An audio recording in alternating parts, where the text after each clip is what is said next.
नमस्कार, मैं हूं यश खुराना। स्वागत है आपका खास पेशकश में। इलाहाबाद में जंग का ऐलान। जी हां, इलाहाबाद सीट में चुनावी जंग का ऐलान हो गया है। भले ही उपचुनाव में ज्यादा वक्त ना बचा हो, लेकिन ऐलान के साथ ही राजनीतिक दलों ने अभी से ही सियासी बिसात बिछानी भी शुरू कर दी होगी। इस सीट पर अपना कब्जा करने के लिए तमाम पार्टियां तैयारी में लग चुकी हैं। दरअसल किसान आंदोलन के समर्थन में इलाहाबाद से विधायक अभय चौटाला ने इस्तीफा दे दिया था, जिसके बाद से उपचुनाव की तारीखों का इंतजार बेसब्री से तमाम राजनीतिक दल कर रहे थे।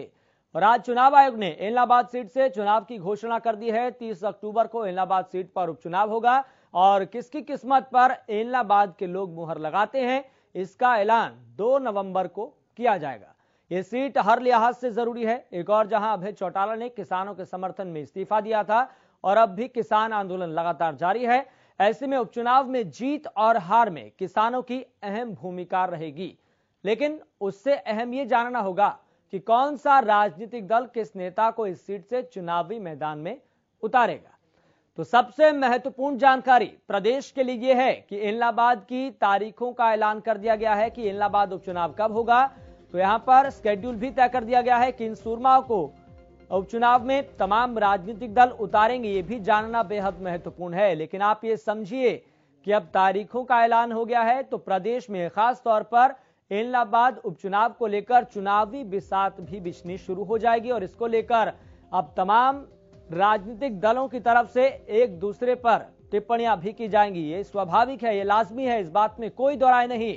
तो 2 नवंबर को मतगणना होगी और यही वो दिन होगा जिस दिन ये तय हो जाएगा कि जो लड़ाई इतने दिनों से चल रही थी, चाहे वह जबानी जंग हो, उसमें आखिरकार इलाहाबाद उपचुनाव से कौन जीतेगा।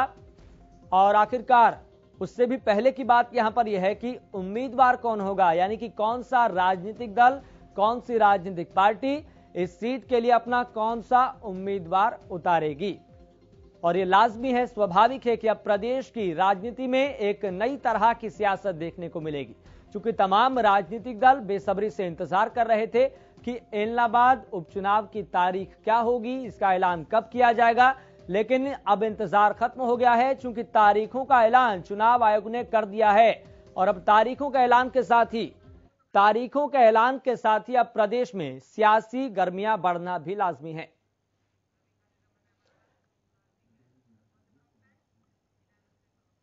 चलिए आपको बता दें कि इस मसले पर ज्यादा जानकारी के साथ मेरे सहयोगी रवि कालीरमन भी जुड़ गए हैं और इस पर बातचीत के लिए और इनेलो का पक्ष रखने के लिए हमारे साथ इनेलो के प्रवक्ता ओंकार सिंह भी जुड़ गए हैं।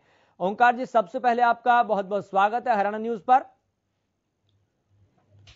जी धन्यवाद। ओंकार जी, मैं आपके पास लौटूंगा। चूंकि सबसे पहले मैं मेरे सहयोगी के पास जाना चाहूंगा, चूंकि प्रदेश में जाहिर सी बात है कि अब सियासी सरगर्मियां बढ़ना लाजमी है। इसको लेकर एक जानकारी भी ले लेते हैं। तो मेरे साथ आपको बता दें कि मेरे सहयोगी रवि कालीरमन जुड़े हुए हैं।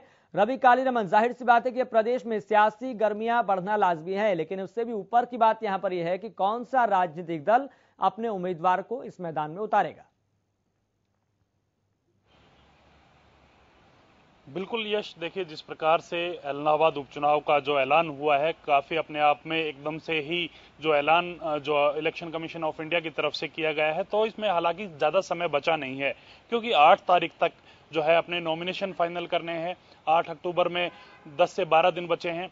कहीं ना कहीं उससे पहले है तमाम जो चीज़ें हैं, अपनी टिकटें जो हैं वो फाइनल करनी है पार्टीज को, या फिर अन्य जो काम है, या फिर प्रचार प्रसार की जो जिम्मेवारियां हैं, किस नेता को किस प्रचार के लिए, या फिर जो भी तमाम जो चीजें हैं इलेक्शन लड़ने के लिए कारगर होती हैं, उनके ऊपर जो संतुष्टि जतानी है या फिर उनका एक फैसला लेना है, वो करना है। कहीं ना कहीं मैं बात करूं इलेक्शन कमीशन ऑफ इंडिया की तरफ से 30 जो अक्टूबर है उसकी जो डेट है वो निर्धारित की गई है। 30 अक्टूबर को इलेक्शन होगा और 2 नवंबर को जो है इलेक्शंस के रिजल्ट आएंगे। उसके साथ ही मैं कुछ और जो जानकारी है वो साझा करना चाहूंगा। जो डेट ऑफ इशू है, गजट नोटिफिकेशन जो आएगा वो 1 तारीख को आएगा। डेट ऑफ नॉमिनेशंस है वो लास्ट डेट है 8 अक्टूबर। इसके बाद मैं बात करूं स्क्रूटनी की जो डेट है वो 11 अक्टूबर की रहेगी।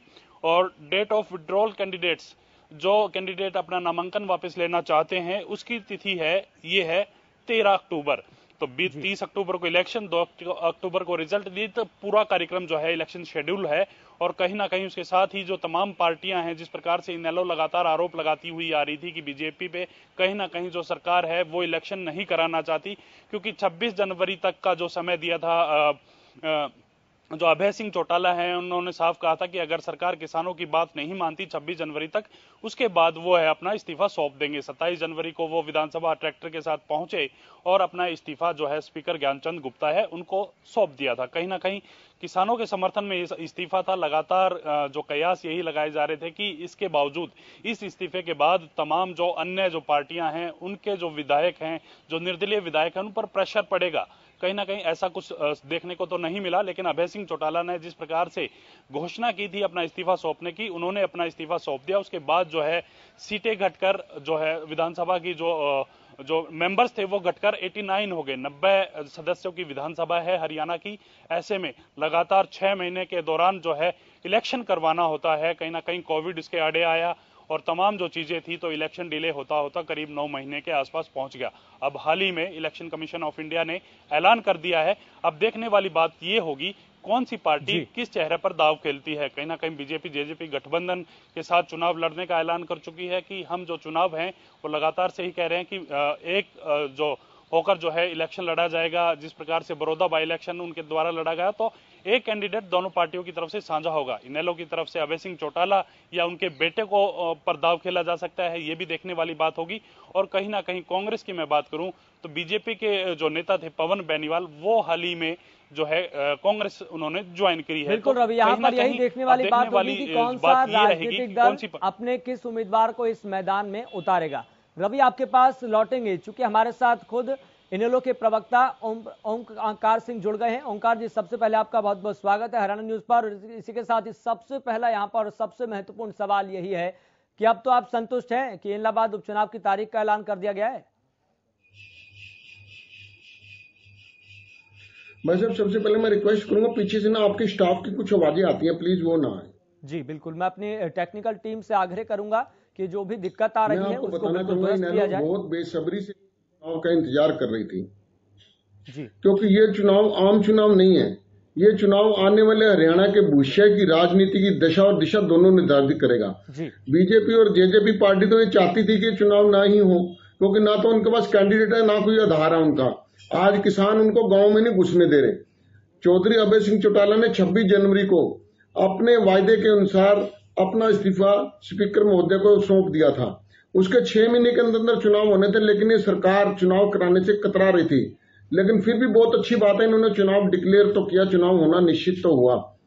मैं बताना चाहता हूं, बीजेपी और जेजेपी के नेता तो आज भी किसानों में जा नहीं सकते। यही वजह कि जो बीजेपी का पुराना यहाँ का नेता था जिसने चुनाव लड़ा था, बेनीवाल, वो चुनाव से पहले ही कांग्रेस में चला गया, क्योंकि उसको मालूम था बीजेपी और जेजेपी की क्या हालत होने वाली है। और जहां तक कांग्रेस की बात है, किसानों के मुद्दे पर कांग्रेस ने भी अपना स्टैंड आज तक स्पष्ट नहीं किया है। कांग्रेस के 31 एमएलए हैं। भाई अभय सिंह चौटाला ने जब इस्तीफा दिया था जी, तो ये उम्मीद थी कि कांग्रेस के एमएलए भी इस्तीफा देंगे, लेकिन इनमें से किसी ने हिम्मत नहीं दिखाई।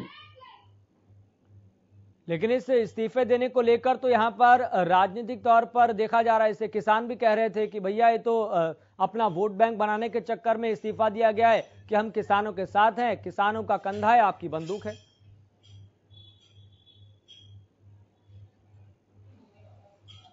भाई साहब, आपके स्टाफ की आवाज।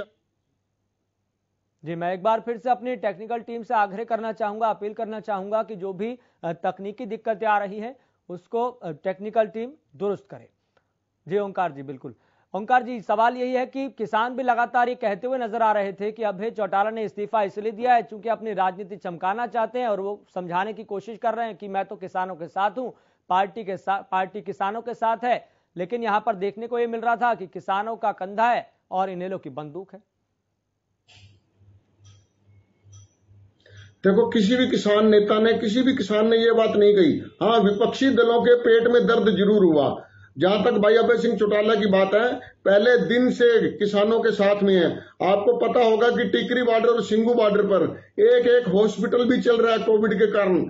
और जहां टेंट की व्यवस्था हो, मच्छरदानियों की व्यवस्था हो, कूलर, पंखे, ये सब इनेलो के महासचिव चौधरी अभय सिंह चौटाला जी ने किसानों के पास पहुंचाए हैं।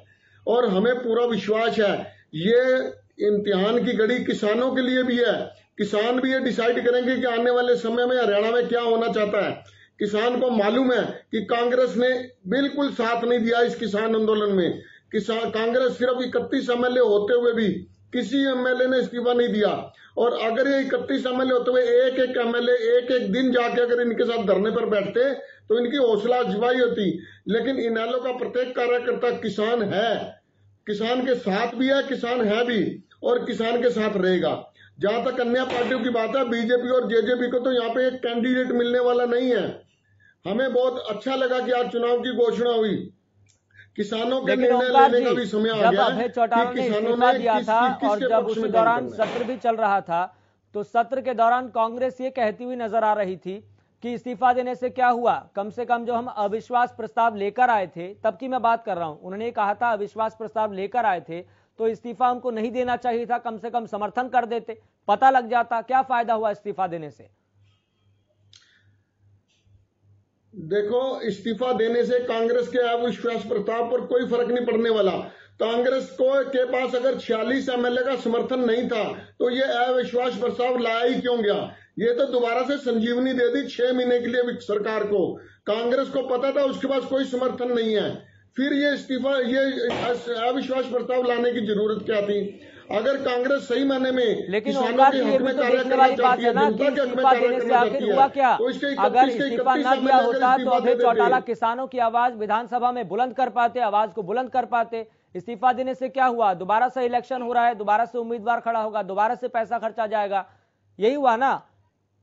भाई साहब, मैं आपको बताना चाहता हूं, किसानों की हौसला अफजाई तो होती है कि देश के 4214 एमएलए में से सिर्फ एक एमएलए ने उनके हक में इस्तीफा दिया है। किसानों की हौसला अफजाई होती है। किसान जो किसी तरीके अपने आंदोलन को कमजोर ना होने दे, उसको नई ताकत मिलती रहे।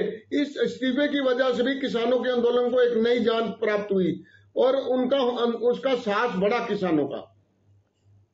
इनेलो के भीतर इस सीट को लेकर खास तौर पर यह आत्मविश्वास कहां से पनप रहा है? वो कौन से फैक्टर हैं जिसकी वजह से इनेलो के भीतर इतना आत्मविश्वास है कि यह सीट हमारी ही होगी? इनेलो शुरू से जमीन से जुड़ी हुई पार्टी है, किसान मजदूर कमेरे की पार्टी है और हमें विश्वास है क्योंकि किसान, पिछली बार जो चुनाव हुआ था उस वक्त का घटनाक्रम पूरे हरियाणा को मालूम है और आपको भी मालूम है कि कैसे कुछ लोगों ने पार्टी को कमजोर करने की साजिश रची। आज पार्टी की जींद जो रैली हुई है उस रैली में स्पष्ट हो गया कि इनेलो वापिस अपने पुराने वाले रोल में आ चुकी है और जो जेजेपी इसी में से अलग हुई थी, आज वो कहीं ना कहीं बैकफुट पर पहुंच चुकी है। इनके नेताओं को गांव में घुसने नहीं दिया जा रहा। हाँ, वो मुसीबत की घड़ी थी जब चौधरी ओम प्रकाश चौटाला जी जेल में थे और इनेलो दो फाड़ हो गई थी। आज इनेलो को जनता ने दोबारा समर्थन दे दिया है। ये आपने भी देख लिया, पूरे देश ने भी देख लिया। जींद रैली में इनेलो ने अपना वर्चस्व दोबारा पुनर्स्थापित करने में सफलता हासिल करी है। ठीक है ओंकार जी, मैं आपके पास लौटूंगा। चूंकि हमारे साथ भारतीय जनता पार्टी के प्रवक्ता विजेंद्र नेहरा भी जुड़ गए हैं। विजेंद्र नेहरा जी, सबसे पहले आपका बहुत बहुत स्वागत है हरियाणा न्यूज पर। धन्यवाद जी, धन्यवाद। विजेंद्र जी, मैं आपसे सवाल पूछूं इससे पहले मैं अपने सहयोगी रवि कालीरमन के पास जाना चाहूंगा। एक ग्राउंड जीरो से रिपोर्ट लेना भी बेहद जरूरी है, फिर उसके बाद आपके पास लौटूंगा और सवाल पूछूंगा। रवि कालीरमन जी, आपसे जानना चाहेंगे, जिस तरह से आप प्रदेश का जो सियासत जो उफान पूरी तरह से गर्माता हुआ दिखाई दे रहा है, अब ऐसे में जाहिर सी बात है कि टीका टिप्पणियों का दौर भी शुरू होगा, लेकिन जमीनी स्तर पर फिलहाल किस तरह की गर्माहट राजनीति की देखी जा रही है? जी बिल्कुल, देखिए बीजेपी जेजेपी लगातार जो कृषि कानून है उनका समर्थन कर रही है। कहीं ना कहीं उनकी तरफ से यही कहा जा रहा है कि जो कानून है ये जो बनाए गए हैं किसानों के हित के हैं। लगातार विपक्ष इन पर हमलावर है, कहीं उनको काले कानून का दर्जा दिया जा रहा है, कहीं ना कहीं उनसे किसानों की जमीन छीनने की बातें कही जा रही। तो ऐसे में ये जो पूरा मुद्दा है, जो पूरा इलेक्शन है, ये कहीं ना कहीं जो किसान आंदोलन पे भी टिका रहने वाला है। कहीं ना कहीं किसान आंदोलन पे इस इलेक्शन में काफी चर्चा होगी। इसके साथ ही मैं बात करूं कहीं ना कहीं बीजेपी जेजेपी जिस प्रकार से इकट्ठा होकर जो चुनाव लड़ेगी, कहीं ना कहीं एक शक्ति उनकी तरफ से भी दिखाई जाएगी कि तमाम जो क्षेत्र है, जो एलनाबाद का क्षेत्र है, वो कहीं ना कहीं चौटाला फैमिली के जो है समर्थन में लगातार जो है अपना सहयोग देता रहा है। ऐसे में अब दो धड़े हो गए हैं, जेजेपी भी और जो है इनेलो। तो कहीं ना कहीं अब बात किस धड़े की तरफ ज्यादा लोग हैं वो रुझान दिखाएंगे, क्योंकि जिस प्रकार से किसान आंदोलन है, किसान जो नेता हैं, किसान जो हैं, वो कहीं ना कहीं बीजेपी से नाराज नजर आते हैं। ऐसे में सरकार किन जो है वायदों के साथ, किन जो विकास कार्यों के साथ या फिर किन मुद्दों के साथ जो है इलेक्शन में जाती है, देखने वाली बात यह होगी। और लगातार कांग्रेस की मैं बात करूं, कांग्रेस तो लगातार जो है कई मुद्दों पर जो है सरकार को घेरती हुई आई, महंगाई की मुद्दे की बात करें या फिर पेट्रोल डीजल की बढ़ती कीमतों की बात करें, तो तमाम ऐसे मुद्दे कांग्रेस के भी पास हैं कि जो वो जिन मुद्दों को लेकर वो जो है एलनाबाद इलेक्शन में जाएंगे।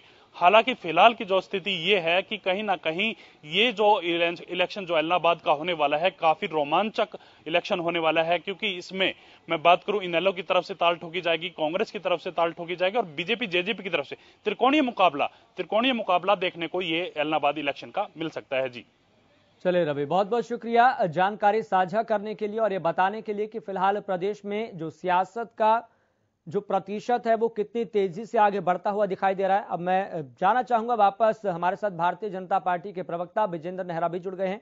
विजेंद्र नेहरा जी, सबसे पहले यही सवाल है कि इनेलो सीधे तौर पर ये भारतीय जनता पार्टी पर, गठबंधन सरकार पर आरोप लगा रही है कि इलाहाबाद उपचुनाव में देरी इसलिए कराई गई क्योंकि भारतीय जनता पार्टी को डर था, चूंकि किसान गुस्साए हुए हैं, आक्रोशित है कि उनके पक्ष में वोट पड़ेगा ही नहीं। देखिए, इंडियन नेशनल लोकदल की जहां तक बात है, जब जींद का उपचुनाव होने वाला था उस समय भी इंडियन नेशनल लोकदल पार्टी इसी तरह से बेबुनियाद आरोप लगाने का काम करती थी।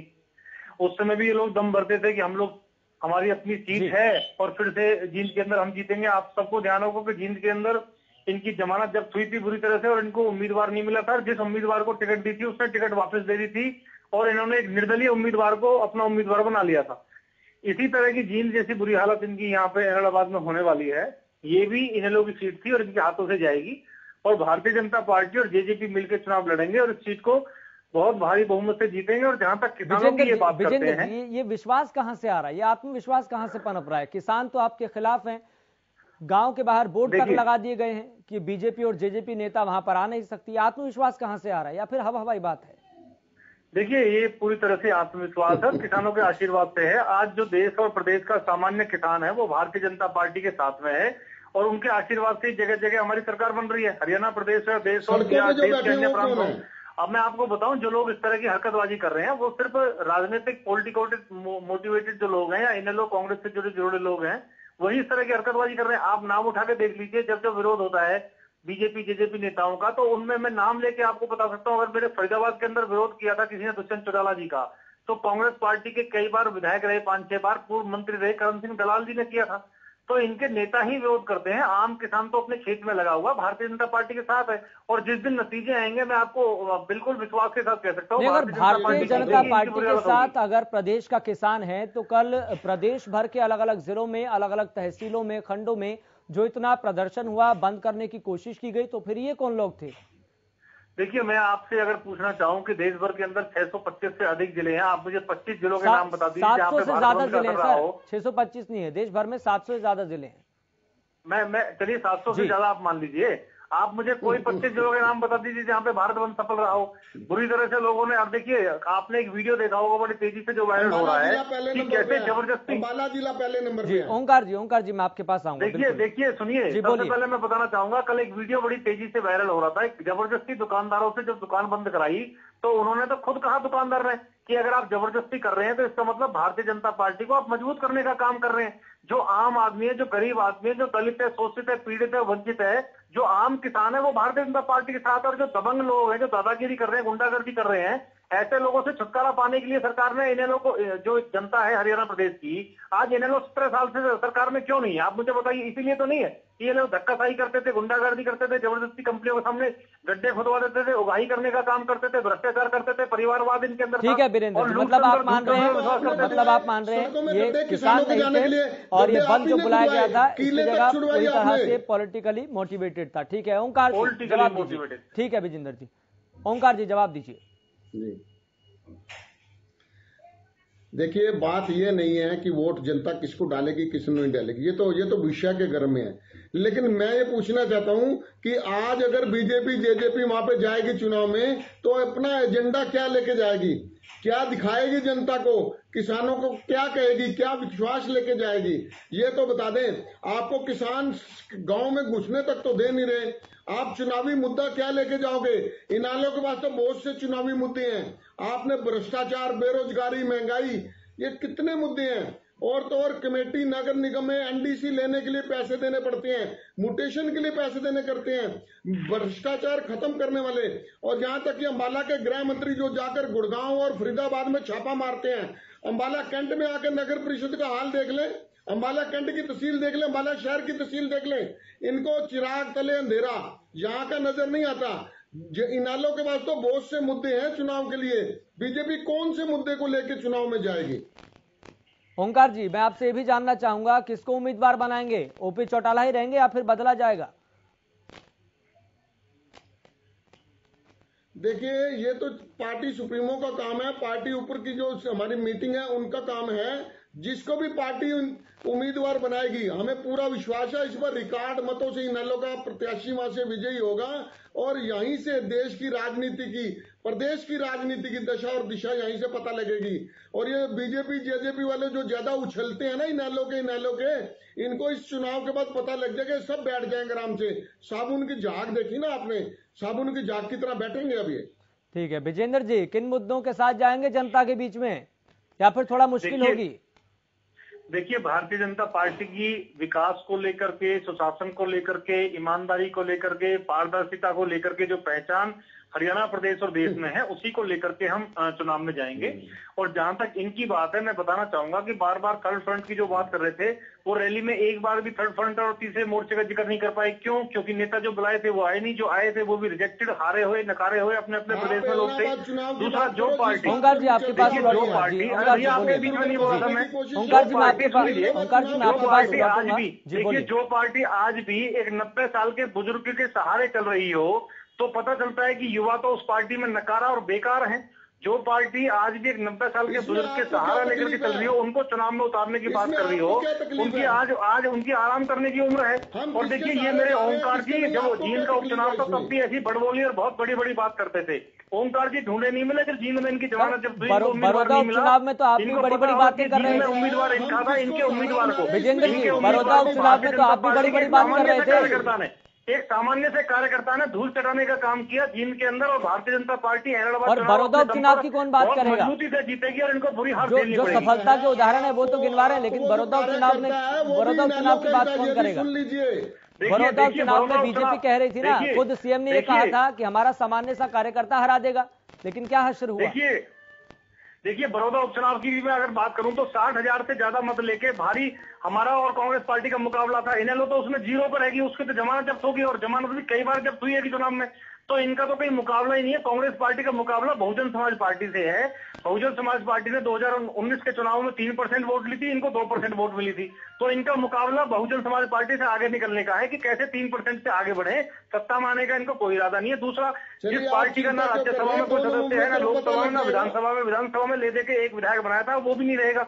इलाहाबाद की जनता इनको रिजेक्ट कर देगी। और मुझे बताइए, 17 साल से जिस पार्टी को किसानों ने मौका नहीं दिया, वो किसानों की बात करते हैं।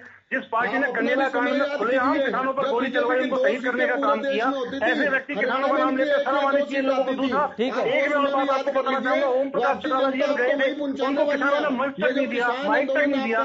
जिस पार्टी के सबसे बड़े नेता को किसानों ने अपना माइक तक नहीं पकड़ने दिया, अगर वो किसानों की बात करता है तो इससे बड़ी हास्यास्पद बात और क्या होगी? हारे हुए लोग हैं, नकारे हुए लोग हैं। ओंकार जी अपनी बात रखिए। प्रदेश की जनता इनको रिजेक्ट कर चुकी है, ये कहीं गिनती में। ठीक है विजेंद्र जी, ओंकार जी अपनी बात रखिए। तो बताने की लड़ाई लड़ रहे हैं आप चिंता क्यों कर रहे हैं? ये तो समय बताएगा कौन नकारा हुआ है। वो तो वक्त का तकाजा था। पार्टी दो फाड़ होगी, पार्टी के परिवार में फूट डलगी, वो वक्त का तकाजा था। ये अब समय बताएगा आपको कि जनता किसको नकार रही, किसको स्वीकार रही है।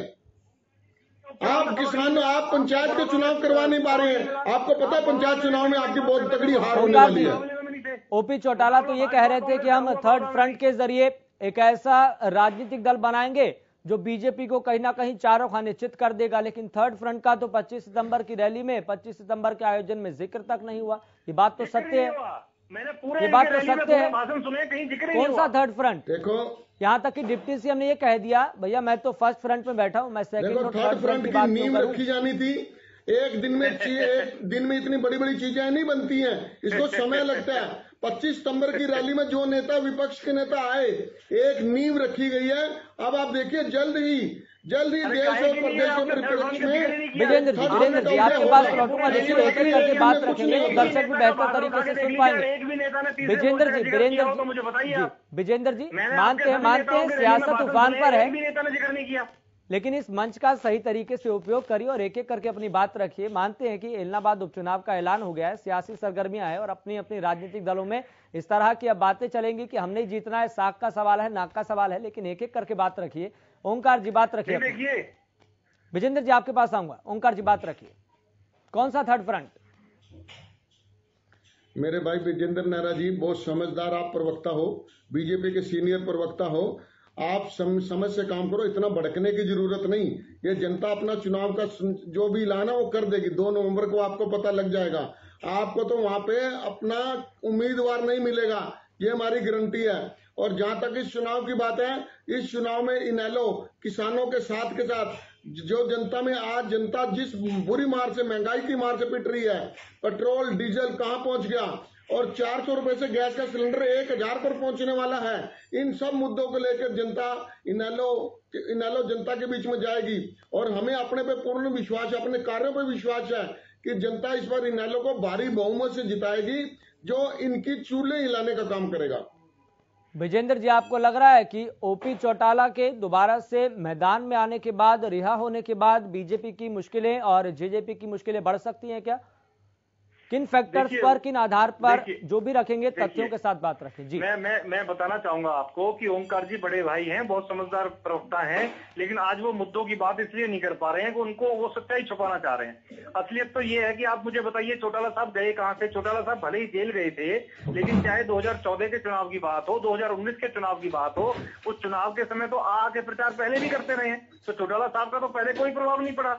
उस समय भी इनको 0 मिली थी, जनता ने पहले भी नकारा था, जनता ने बाद में भी नकारा है। आपको अगर ध्यान हो, जिन के उपचुनाव के दौरान भी किसी तरह से जो बाहर के लोग इन पे आरोप लगाने का काम करते थे, कोर्ट में जाते थे, तब जाके चौटाला साहब अपना प्रचार बंद करते थे, नहीं तो चौटाला साहब तो पहले भी प्रचार में शामिल रहे हैं। तो चौटाला साहब के आने से जाने से कोई फर्क नहीं पड़ने वाला। हरियाणा प्रदेश की जनता जानती है कि चौटाला साहब जेल गए क्यों थे, जिन लोगों के कारण चौटाला साहब जो योग्य व्यक्तियों को नौकरी ना देके अयोग्य व्यक्ति उन्होंने लगाए थे और कोर्ट के द्वारा उनको सजा सुनाई गई। ये बात अलग है, मुद्दे को इस बीच में ना लाइए। वो जेल गए थे, किस वजह से गए थे, ये बताइए कि ओपी चौटाला के दोबारा से मैदान में आने में क्या बीजेपी और जेजेपी की मुश्किलें बढ़ सकती है, और बढ़ सकती है, नहीं बढ़ सकती तो किन फैक्टर्स पर? इस बात का जवाब दीजिए सीधा सीधा। देखिए, मैं आपको बताना चाहूंगा, भारतीय जनता पार्टी पर कोई फर्क नहीं पड़ता चौटाला साहब जेल में रहे या जेल से बाहर रहे। चौटाला साहब बहुत सम्मानित और बुजुर्ग नेता हैं, हम निश्चित रूप से उनका सम्मान करते हैं, लेकिन उनकी उम्र बहुत हो चुकी है, उनको अब आराम करना चाहिए। इस उम्र के पड़ाव में आकर के ज्यादा दौड़ भाग, ज्यादा मेहनत करना ठीक नहीं है। हम उनके अच्छे स्वास्थ्य की कामना करते हैं। और जहां तक भारतीय जनता पार्टी और जेजेपी की बात है, ये दोनों युवा पार्टी है, युवा नेतृत्व है हमारा, और हमारा एक छोटा सा कार्यकर्ता भी इनके बड़े से बड़े नेता को इलाहाबाद में हराने का काम करेगा। नहीं तो जब रिजल्ट आएगा आप देख लीजिए, जिस तरह से आज बड़ी बड़ी बात ओंकार जी यहाँ कर रहे हैं। जींद के उपचुनाव में भी मैं इनको ऐसी कहता था, उस समय भी यही बात करते थे। जींद के उपचुनाव में इनकी बुरी हार हुई थी, इनका कैंडिडेट नहीं मिला था ढूंढे से। और बड़ौदा के अंदर जहां तक ये बात कर रहे हैं, बड़ौदा में भी कौन रहा था मुकाबले में? बीजेपी और कांग्रेस का मुकाबला था जनाब, आप तो मुकाबले में नहीं थे कहीं भी। तो जनता ने तो वहां भी रिजेक्ट करने का काम किया। अब देखिए, जींद भी ग्रामीण इलाका, वहां भी किसान रहते हैं, बड़ौदा भी ग्रामीण इलाका, वहां भी किसान रहते हैं, और आप किसानों पे दम भरने का बात करते हैं। अपने शासन काल में किसानों पर अत्याचार करते हैं, जो सत्ता से बाहर रहते हैं ओंकार जी, आप किसान की अच्छा वीरेंद्र जी, कांग्रेस से कितना डर लग रहा है? सुनिए, एक सेकंड में कंप्लीट करूंगा। अगर आप इतने किसान हितैषी हैं तो 17 साल से हरियाणा के इसी किसान ने आपको सत्ता से बाहर क्यों रखा, मुझे जवाब दीजिए। ठीक है, इसका जवाब लेंगे, लेकिन मेरा भी आपसे एक सवाल है, कांग्रेस से कितना डर है? ओंकार जी मैं आपके पास आऊं। देखिए, निश्चित रूप से हरियाणा प्रदेश है या जो जींद का जो उपचुनाव हुआ था, वहां पे भी कांग्रेस पार्टी के राष्ट्रीय प्रवक्ता और रणदीप सुरजेवाला जैसे धुरंधर को हमारे एक छोटे से कार्यकर्ता ने हराने का काम किया था, और मुकाबला बीजेपी कांग्रेस का रहा था। लेकिन इलाहाबाद के अंदर परिस्थिति अलग है। मुझे लगता है यहाँ पे भारतीय जनता पार्टी का किसी से कोई मुकाबला नहीं है, और जेजेपी के हमारे साथ होने से 1 और 1 11 का हम लोग काम करेंगे। दोनों पार्टियां मजबूती से चुनाव लड़ेंगी और मजबूती से हम जीतने का काम करेंगे जनता के आशीर्वाद से। लेकिन वीरेंद्र जी, कहीं ना कहीं बीजेपी और जेजेपी को इस बात के लिए नहीं डरना चाहिए कि जब जनता वोट देने जाएगी तो उसके सामने कई मुद्दे होंगे। यहाँ पर जात पात की बात नहीं है, उससे ऊपर जो बुनियादी मुद्दे हैं उसको ध्यान में रखकर वोट देगी कि पेट्रोल का रेट क्या है, महंगाई दर क्या है, प्रदेश में बेरोजगारी दर क्या है, डीजल का रेट क्या है और सिलेंडर के दाम कहाँ आसमान छू रहे हैं। तो क्या आपको लगता नहीं कि मतलब इन सब मुद्दों को जनता हाशिए पर डालकर बस ये देखेगी कि किसको जिताना है, कौन किसके साथ है? इन मुद्दों को तो नहीं भूल सकती ना जनता। बुनियादी मुद्दे उनके दिलो दिमाग में है, जहन में है। देखिए, मुझे जो लगता है, जितनी मेरी समझ है, हरियाणा प्रदेश की जागरूक जनता है, इसीलिए हरियाणा प्रदेश की जनता ने दूसरी बार भारतीय जनता पार्टी को सत्ता में वापसी का मौका दिया। हरियाणा के इतिहास में ये पहली बार है। दूसरा, जनता विकास को देखती है कि कौन पार्टी अधिक विकास कर सकती है। भारतीय जनता पार्टी सरकार में है और इस नाते हम माननीय मुख्यमंत्री जी ऐसे पहले, देखिए माननीय मुख्यमंत्री मनोहर लाल जी ने सरकार बनने के बाद में 5-5 करोड़ रुपए 90 की जनता विधानसभाओं में समान रूप से देने का काम किया। सुनिए भैया, आपके पीछे नहीं बोला था। ओंकार जी, मैं आपके पास आऊंगा। ओंकार जी, इसकी चर्चा को बेहतर तरीके से हो, एक एक करके बात करें। 90 की 90 विधानसभाओं में बराबर विकास कराने का काम किया। ठीक है विजेंद्र जी, ओंकार जी अपनी बात रखिए, लेकिन उससे पहले मेरे साथ एक और हमारे कांग्रेस पार्टी के प्रवक्ता जुड़ गए हैं, केवल ढींगरा जी, उनका भी स्वागत कर लेते हैं। केवल ढींगरा जी, आपका बहुत बहुत स्वागत है हरियाणा न्यूज पर। आपके पास लौटूंगा, लेकिन ओंकार जी जवाब दे रहे हैं। ओंकार जी, पहली बात तो मैं ब्रजेंद्र नारा जी को जवाब देना चाहता हूं कि ये दोबारा सत्ता में जनता नहीं लेके आई इनको। ये तो हमारे ही पार्टी में से निकले हुए कुछ गद्दार लोगों ने इनका साथ दिया। इनकी तो 40 सीटें आई थी, 40। मैं इनसे पूछना चाहता हूँ, चौधरी ओम प्रकाश चौटाला जी काम करेंगे, दूसरा आपके बीच में खलल ना डाले, तो आप भी प्लीज ना बोलें। वो देश के सच्चे नागरिक हैं, प्रदेश के सेवक हैं। वो सारी उम्र तय जिंदगी देश और प्रदेश की सेवा करेंगे। उनको आराम की जरूरत नहीं है। वो बीजेपी के कार्यकर्ता नहीं है, वो इनेलो के हैं। और दूसरा, मैं इनसे पूछना चाहता हूं, जो बार बार जेल जाने और आरोप की बात करते हैं, आज इनका गठबंधन किस पार्टी से है? जेजेपी से। उसका मुखिया कौन है? चौधरी अजय सिंह चौटाला। उनके ऊपर क्या आरोप है, ये बताएं। और दूसरा, बार बार एक किसान आंदोलन में कहते हैं कि इन्होंने किसी इनेलो ने बुरा किया। उस वक्त बीजेपी कहां थी? इनेलो की सहयोगी पार्टी थी। ये पूरे जो विभीषण का कार्य करते हैं, इनमें फूट डालने और राज करो की नीति है। आज जनता ने इनको टोटल नकार दिया है। 40 सीटें लेके ये हरियाणा में राज कर रहे हैं सिर्फ दुष्यंत चौटाला की वजह से। और दुष्यंत चौटाला वही शख्सियत है जिन्होंने इनेलो को दो फाड़ किया। जो व्यक्ति अपने बाप दादा का नहीं हो सका, वो जनता का कैसे होगा, ये आपको सोचना चाहिए। और जहां तक इनेलो उपचुनाव की बात है, इनेलो उपचुनाव में इनको जवाब देना पड़ेगा जनता को कि बेरोजगारी, महंगाई, भ्रष्टाचार, आज किसी भी डिपार्टमेंट में चले जाओ, बिना पैसे के काम नहीं होता। बेरोजगारी प्रदेश में नंबर 1 पर है। और मुख्यमंत्री जी कहते हैं 2024 तक बेरोजगार दूर कर देंगे। कैसे दूर कर देंगे? कौन सा मंत्र मारेंगे ऐसा? इनको ये सिर्फ जुमलेबाज पार्टी है। 5 किलो अनाज देने की बात करते हैं और उस थैले के ऊपर प्रधानमंत्री मोदी जी का, खट्टर जी का और दुष्यंत चौटाला की फोटो लगी हुई है। इतने का अनाज नहीं है जितने का थैला है वो। आज मोदी जी कहते हैं हमने 80 करोड़ लोगों को अनाज दिया। इसका मतलब ये मान गए कि 80 करोड़ तो गरीब बना दिए इन्होंने। अगर बीजेपी सत्ता में से ना हटी तो ये मतलब ये लगता है कि इनेलो इन तमाम मुद्दों को लेकर जनता के बीच में जाएगी ताकि बीजेपी के खिलाफ एक नैरेटिव बन सके। ठीक है ओंकार जी, मैं अब सीधा रुख करना चाहूंगा। हमारे साथ कांग्रेस के प्रवक्ता केवल ढींगरा भी जुड़ गए हैं। केवल ढींगरा जी, बीजेपी तो साफ तौर पर कह रही है कि कांग्रेस और इनेलो से उनको कोई फर्क नहीं पड़ता, चूंकि उनका रास्ता साफ है। जनता उनको चुनकर, उनके कैंडिडेट को चुनकर एक बार फिर से विधानसभा में भेजेगी और सभी तमाम राजनीतिक दलों को नकार देगी। कांग्रेस कहां पर खड़ी है? ये बात के बारे में एक बात क्लियरिटी से है कि जो ओंकार जी ने बात कही कि इनकी 40 सीटें आई थी, इनको फुल मेजोरिटी सरकार में सेकंड टाइम पे नहीं मिली।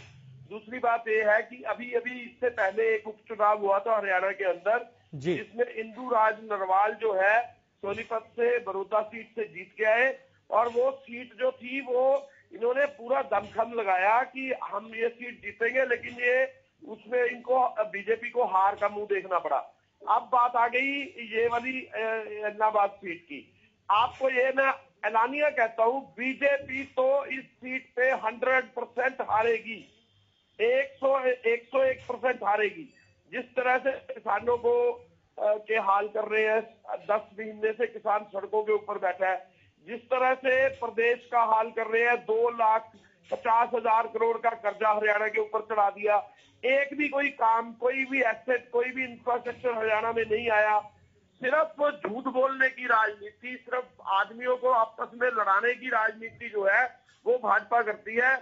जो हालात है इस समय प्रदेश में, लोगों की जो लोग पहले गरीब थे वो और गरीब हो चुके हैं।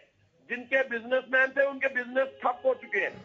आज प्रदेश के अंदर बहुत ही दयनीय हालात है। लोगों के पास खाने के लिए पैसा नहीं है और उसके बावजूद भी ये इस तरह की डिंगे हाँकते हैं। लेकिन इलाहाबाद उपचुनाव में कांग्रेस अपने आप को कहां पर देख रही है, कहां पर खड़ा देख रही है कांग्रेस? कांग्रेस की सीट आएगी। जैसे इंदुराज नरवाल जीते हैं, इसी तरह से इलाहाबाद की सीट कांग्रेस के खाते में आएगी। मैं आपको ये बताना चाहता हूं कि ये जो हालात बीजेपी ने पैदा कर दिए पूरे प्रदेश में और देश के अंदर, आप देखिए सारा भारत बंद होता है, सड़कों पे लोग होते हैं और ये मुकर जाते हैं। फिर कहते हैं ये किसान ही नहीं है, फिर ये कहते हैं हमारे लोग ही नहीं है। अरे ये भारत के लोग हैं जिन्होंने तुम्हें 40 सीटें दी थी, तुम लोग उन्हीं के खिलाफ बोल रहे हो। इसलिए इनका कोई भी जनाधार रहा नहीं। ये 100% बीजेपी को सब लोग नकार चुके हैं और बीजेपी की हार तय है। और वहां पे केवल ढींगरा जी, आपको लग रहा है कि किसानों के कंधों पर बंदूक रख के और बीजेपी के खिलाफ नैरेटिव बनाकर कांग्रेस को कोई फायदा हो जाएगा? नहीं, हमने 10 साल में जो सेवा की थी 10 साल की, उसके अंदर 1400 करोड़ जो हरियाणा का बजट था उसको 38,000 करोड़ लेके जाने का काम किया था। उसको 14 गुना कहते हैं। तो हमने काम करके दिखाए थे, इंस्टीट्यूशन बनाए थे, हमने कई यूनिवर्सिटियां बनाई, कई कॉलेजेस बनाए, कई सड़कों का निर्माण किया। तो क्या इन्हीं मुद्दों को लेकर जनता के बीच में जाएंगे इलाहाबाद की? क्या इन्हीं मुद्दों को लेकर जाएंगे इलाहाबाद की जनता के बीच, या फिर किसानों के खिलाफ, किसानों के पक्ष में और किसानों के कंधे पर बंदूक रख के और बीजेपी के खिलाफ नैरेटिव बनाकर इन तमाम मुद्दों को लेकर जाएंगे? नहीं, हम विकास के मुद्दे पे चुनाव लड़ते हैं, विकास के मुद्दे पे चुनाव लड़ेंगे और विकास की बात करेंगे। जिस तरह से 55 साल में भारत में कांग्रेस ने विकास किया, जिन एसेट को मोदी जी बेचना चाहते हैं वही विकास जो है हरियाणा के अंदर भी किया था 10 साल में। और 10 साल का जो विकास है उसी नैरेटिव को लेके जाएंगे और दोबारा से एक सीट हासिल करेंगे। आप क्या मानते हैं कि सबसे ज्यादा कड़ा मुकाबला आपका कौन सी राजनीतिक पार्टी से होगा? देखिए, ए और बी और 3 पार्टी तो रहेगी, लेकिन कांग्रेस वहां से जीत के आएगी। ये मैं आपको ऐलान सबसे ज्यादा कड़ा मुकाबला किसी से तो होगा ना, किसी को तो मानते होंगे जो कड़ा जो दावेदार हो। इन्हीं लोग कह रही है कि हम जीतेंगे, आप कह रहे हैं हम जीतेंगे, लेकिन कड़ा दावेदार आपकी तरफ से भी तो कोई होगा ना। हर आदमी अपना दावा कर सकता है, लेकिन आपको रिजल्ट में पता लग जाएगा कि कांग्रेस पार्टी की वहां से जीत तय होगी। ठीक है, ओंकार जी जवाब दीजिए। नंबर तो मेरा है।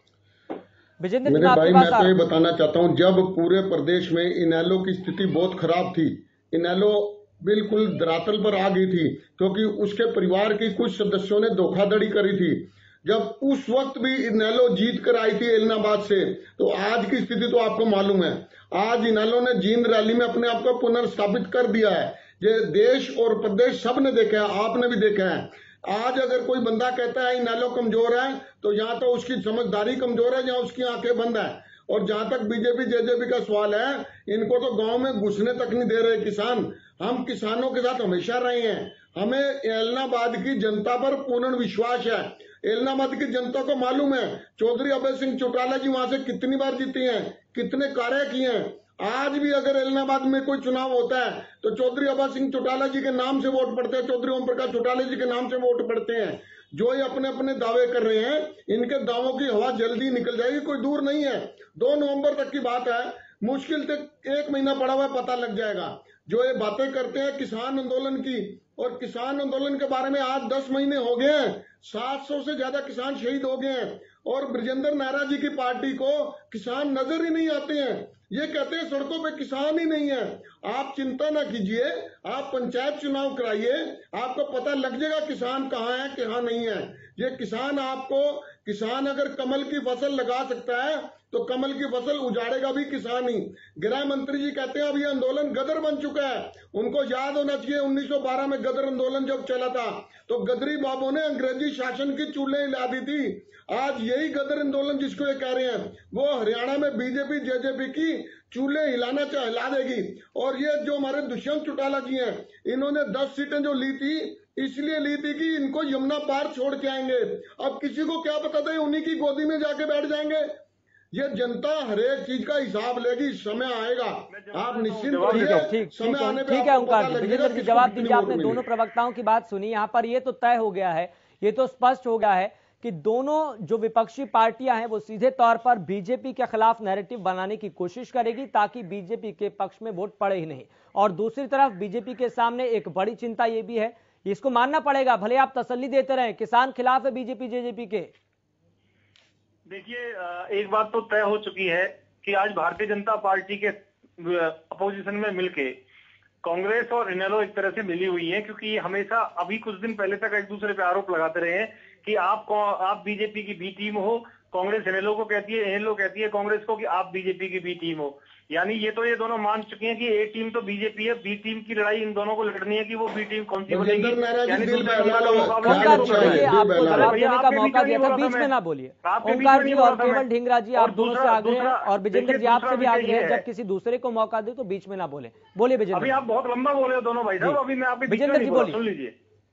देखिए दूसरा विषय ये है कि जहां तक हार जीत का जो विषय ओंकार जी ने उठाया था, तो अभी ये कह रहे थे पंचायत चुनाव का, ये पंचायत चुनाव तो अभी 5 साल पहले भी हुए थे हरियाणा प्रदेश के अंदर।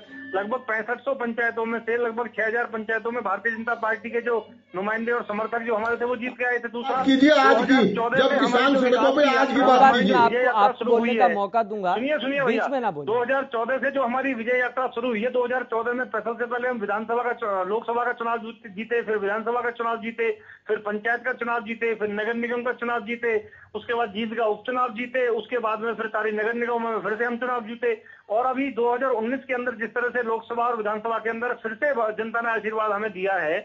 और जींद के उपचुनाव में आप मुझे देखिए किस तरह की बड़ी बड़ी बातें ये लोग करने का काम करते थे। केवल ढींगरा जी जो लेकिन इतना जरूर समझिए विजेंद्र जी, आज 2019 वाली स्थिति नहीं है, आज 2019 वाली स्थिति नहीं है, आज समझिए इस बात को। ढींगरा जी कम से कम अपनी जुबान के पक्के हैं। केवल ढींगरा जी जींद चुनाव में ये कहते मैं हार जाऊंगा तो मैं टीवी छोड़ दूंगा। उन्होंने 2-3 साल तक के लिए टीवी छोड़ दिया इसकी वजह से कि वो जींद में उपचुनाव हार गए, अपनी कमिटमेंट पूरी नहीं कर पाए। तो आज वो 2-3 साल के बाद टीवी पे आए तो उनका स्वागत और अभिनंदन है, बड़े भाई है हमारे। लेकिन केवल ढींगरा जी को ये सोचना चाहिए जैसे जींद में कांटा निकला था ना, आपका कांटा तो आप ही लोग निकाल देंगे। आप मुकाबले में इसलिए नहीं हो कि हुड्डा जी के ग्रुप को टिकट मिलेगी तो शैलजा कांटा निकालेगी, और शैलजा के ग्रुप को टिकट मिलेगी तो हुड्डा कांटा निकालेगा, और दोनों में से किसी के ग्रुप को टिकट मिलेगी तो रणदीप सुरजेवाला कांटा निकाल देगा, और आप में से कोई बच गया तो कैप्टन अजय यादव और वो विष्णु जी तैयार बैठे हैं। तो आपके कांटे निकालने के लिए तो आपकी पार्टी के लोग हैं, आपको ज्यादा परेशान होने की जरूरत नहीं है। आप कहीं अस्तित्व नहीं है कांग्रेस पार्टी का, खत्म हो चुका मामला पूरा। और जिस तरह से भ्रष्टाचार गुंडागर्दी आप लोगों ने की है, प्रदेश के अंदर लूट मचाने का काम किया है, जमीनों में भ्रष्टाचार करने का काम किया। आज भी आपके पूर्व मुख्यमंत्री जो है भूपेंद्र सिंह हुड्डा जी 100 से ज्यादा भ्रष्टाचार के और जमीन से जुड़े मामले उनके ऊपर चले हुए हैं। तो हरियाणा प्रदेश का जो किसान जिसको लूट के आप लोग खा गए, सेक्शन 4 और सेक्शन 6 का नोटिस किसान को दिखाते थे, डरा करके उसकी जमीन लेके प्राइवेट बिल्डर को देने का जो काम करते थे, और एनएलओ पार्टी जो कंपनियों के सामने गड्ढे खुदवाने का काम करती थी। आप दोनों पार्टियों के अंदर भ्रष्टाचार और परिवार और लूट तंत्र झूठ तंत्र की राजनीति आप लोग करते हैं। तो जनता तो आपको सबक सिखा चुकी है, फिर सिखाएगी। दूसरा वीडियो वायरल हुआ था उसमें वो दुकानदार स्पष्ट रूप से कह रहा है कि जबरदस्ती हमारी दुकानों को बंद करा रहे हैं। अगर आपका राज फिर से आ गया तो आप क्या करेंगे? लेकिन विजेंद्र जी किसान गुस्से में है, इससे कैसे टैकल करेंगे? किसान तो गुस्से में है, इससे कैसे टैकल करेंगे? या फिर दिल को तसल्ली देंगे कि किसान गुस्से में है ही नहीं, किसान तो पक्ष में है? देखिए मैं आपको एक चीज बताना चाहूंगा। मेरा नाम विजेंद्र नेहरा है, फरीदाबाद जिले के पृथला विधानसभा क्षेत्र के सागरपुर गांव में मैं आज भी रहता हूं। 10 एकड़ में खेती करता हूं। मेरे जिले से या मेरे हरियाणा प्रदेश के सारे किसान अपने खेत में लगे हुए हैं। अभी मैंने कपास की खेती की हुई है, मैंने 11-21 धान लगाए हुए हैं, मैंने ज्वार लगाया हुआ है, बाजरा लगाया हुआ है। हमारे यहाँ पे जो किसान है उसको इतनी फुर्सत ही नहीं है बेचारा अपना खेत को छोड़ सके। जो अपने खेत को छोड़ के बैठे हुए पॉलिटिकली मोटिवेटेड लोग हैं, कांग्रेस इनेलो के लोग हैं। आम जो किसान है वो भारतीय जनता पार्टी के साथ है। सर आप कह रहे हैं कि पॉलिटिकली मोटिवेटेड है तो आपके पास, सुनिए विजेंद्र जी, सुनिए विजेंद्र जी सुनिए तो सही, ठीक है मैं आपकी बात को बड़ा करता हूँ। आपने कहा कि जिले में जितने भी किसान है वो अपनी खेती में लगे हुए, लेकिन इस बात को आप तसल्ली कहीं ना कहीं दे रहे हैं। इस बात को आप कह रहे हैं कि पॉलिटिकली मोटिवेटेड है तो आपके पास तमाम एजेंसियां हैं, एक्सपोज कर दीजिए, जनता समझ जाएगी। इस उपचुनाव से पहले एक्सपोज कर दीजिए। अगर आप कह रहे हैं कि पॉलिटिकली मोटिवेटेड है, कौन कौन से ऐसे लोग हैं जो इसको पूरी तरह से प्रोत्साहन कर रहे हैं, तो आप एक्सपोज कर दीजिए। आपके पास तमाम एजेंसियां हैं, क्या पता आपको फायदा मिल जाए इस उपचुनाव में। देखिए मैं तो आपको नाम लेके बता सकता हूं। अभी शिव कुमार कक्का जो संयुक्त किसान मोर्चे के नेता हैं, 10 करोड़ की घूस लेकर के कांग्रेस बीजेपी सरकार गिराने के आरोप पर गुरनाम चढ़ूनी पे उन्होंने लगाए थे, और उसके बाद गुरनाम चढ़ूनी ने कहा था मुकदमा करूंगा, कोई मुकदमा नहीं किया। इसका मतलब दाल में कुछ काला है।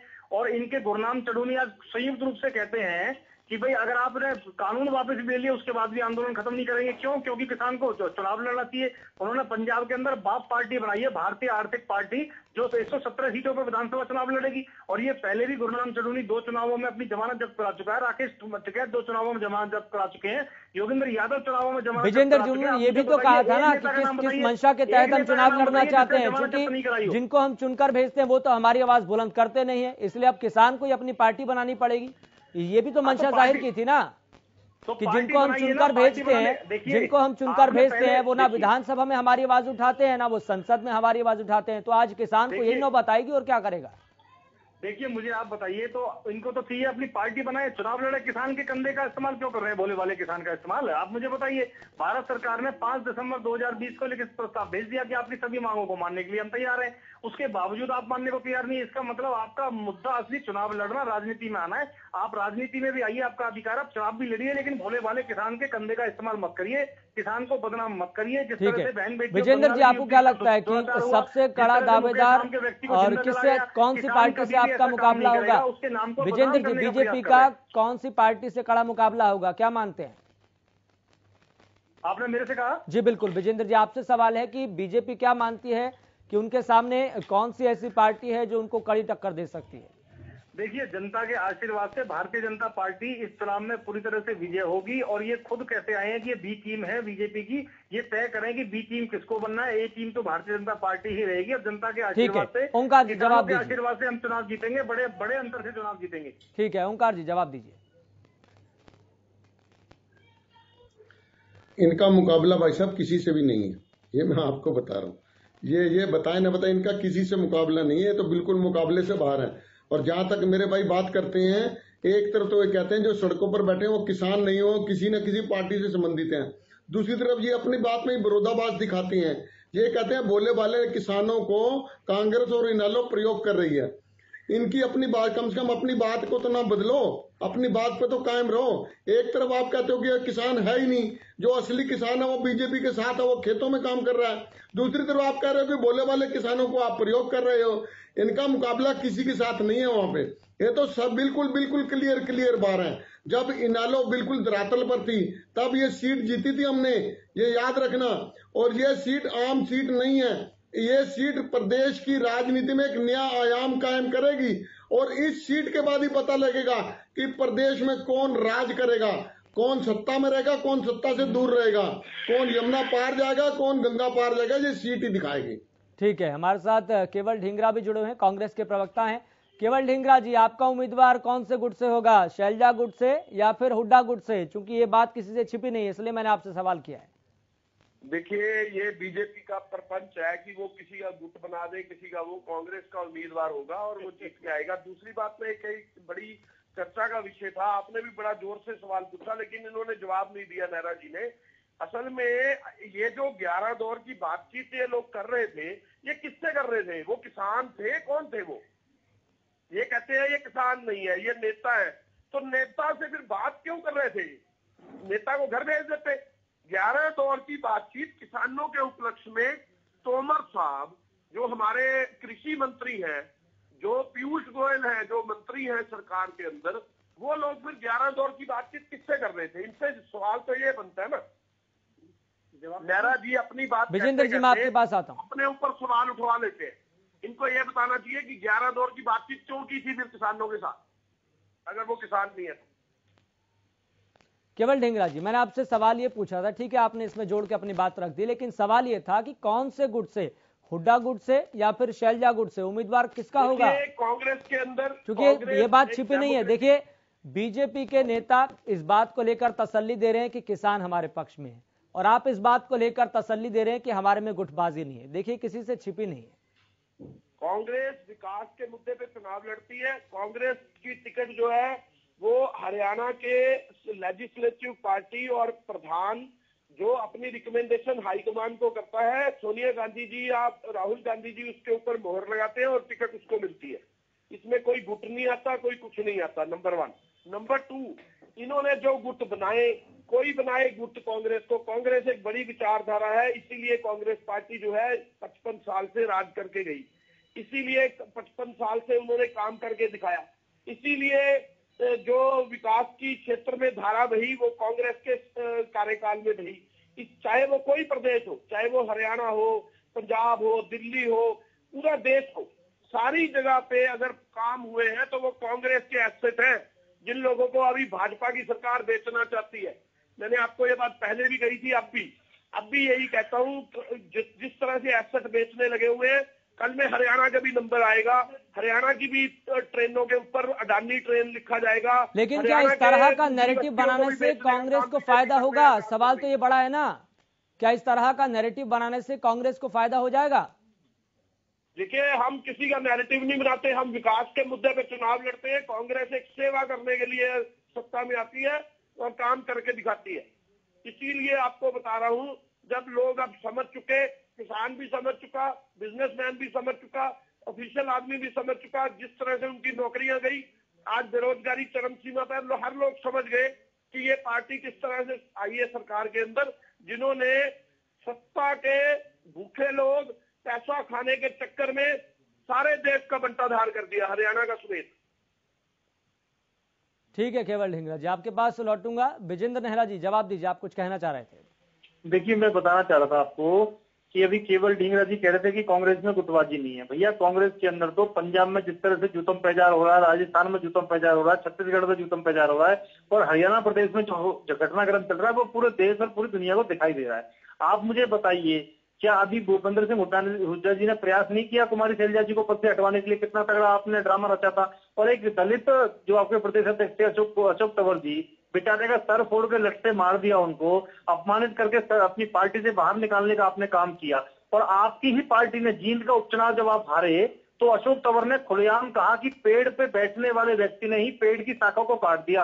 भूपेंद्र सिंह हुड्डा जी का नाम लेकर उन्होंने बकायदा कहा कि अशोक, जो आपके राष्ट्रीय प्रवक्ता हैं रणदीप सुरजेवाला जी, उनको भारतीय जनता पार्टी के छोटे से कार्यकर्ता ने हरा दिया, तो इसके पीछे भूपेंद्र सिंह हुड्डा ने कांटा निकाल दिया उनका। तो ये तो आपकी पार्टी के अंदर का घटनाक्रम है जो आरोप लगा रहे हैं और हर प्रदेश में दिखाई दे रहा है। अब आपको जो सवाल पूछा कि कौन से गुट से आपका प्रत्याशी होगा, उसका कोई जवाब आपके पास नहीं है कि भूपेंद्र सिंह हुड्डा गुट से होगा, कुमारी शैलजा गुट से होगा, या फिर सुरजेवाला गुट से होगा, या फिर जो आपके अन्य गुट है वहां से होगा। तो आपके अंदर तो कांटा निकालने वाले अपने आप ही लोग हैं। आपकी पार्टी के अंदर ना ब्लॉक का संगठन है, ना जिले का संगठन है, ना आपके अंदर बूथों की कोई इकाई है, ना संगठन है, ना नेता है, ना नेतृत्व है, ना कोई नीति है। भ्रष्टाचार में आपकी नीयत है, तो आपका मामला तो वैसे ही सुपड़ा साफ। और रही बात इनेलो की, इनेलो का तो पिछले 17 साल से हरियाणा प्रदेश के अंदर कोई अस्तित्व नहीं है। ले दे करके 90 सीटों में से एक विधानसभा सीट आप जीते थे, उसमें भी आपसे जिम्मेदारी वो संभली नहीं। आपको चाहिए तो ये था कि विधानसभा में जाते किसानों का मुद्दा उठाते, लेकिन किसान के आप विधानसभा के अंदर जूता निकालने की बात करते हैं, विधानसभा में गोली मारने की बात करते हैं आप। और आपने कुछ किसानों का मुद्दा अगर इतना उठाते और किसानों की इतनी चिंता आपको होती तो किसान आपको जिताने का काम करते। आप कह रहे हैं कि तो हमारी अपनी पुरानी सीट है। अरे आपकी पुरानी छोटा सा कमेंट ओंकार जी से ले लेते हैं। ठीक है विजेंद्र जी, कार्यक्रम को समाप्त करने का वक्त है। एक छोटा सा कमेंट ओंकार जी से ले लेते हैं। ओंकार जी, ओपी चौटाला तो पहले भी कई दफा चुनाव प्रचार करने के लिए आए हैं, लेकिन इस बार ऐसा क्या होगा कि सब कुछ आपके पक्ष में बनता चला जाएगा? इस बार ऐसा क्या होगा?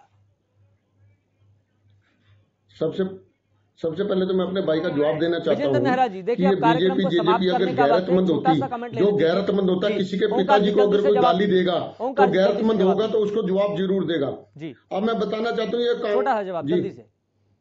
जी कह रहे जी बिल्कुल। जी ऐसा है, एलनाबाद के चुनाव पर मैं इतना ही कहना चाहूंगा, एलनाबाद की जनता के ऊपर हमें विश्वास है। पहले भी एलनाबाद की जनता इनेलो पर विश्वास बरती रही है, इस बार भी पूर्ण विश्वास होगा और इस बार विश्वास रिकॉर्ड तोड़ होगा और ये चुनाव के नतीजे हरियाणा प्रदेश की राजनीति में नए आयाम स्थापित करेंगे। इनको बीजेपी और जेजेपी को सत्ता से बाहर जाने का रास्ता दिखाएंगे। ठीक है ओंकार जी, बहुत बहुत शुक्रिया इस चर्चा में जुड़ने के लिए। विजेंद्र जी आपका भी बहुत बहुत शुक्रिया इस चर्चा में जुड़ने के लिए और अपना पक्ष रखने के लिए। केवल ढींगरा जी आपका भी बहुत बहुत शुक्रिया इस चर्चा में जुड़ने के लिए और कांग्रेस का पक्ष रखने के लिए। तो तमाम राजनीतिक दल अपने अपने तरीके से, अपने अपने नजरिए से इस चुनाव को देख रहे हैं, लेकिन बड़ी बात यहां पर यह है कि इस मैदान जंग में सरताज कौन होगा ये हम सब कुछ जनता पर ही छोड़ते हैं और जनता तय करेगी कि आखिरकार किसको जिताना है और किसको चारों खाने चित करना है। फिलहाल मुझे दीजिए इजाजत, लगातार देखते रहिए हरियाणा न्यूज।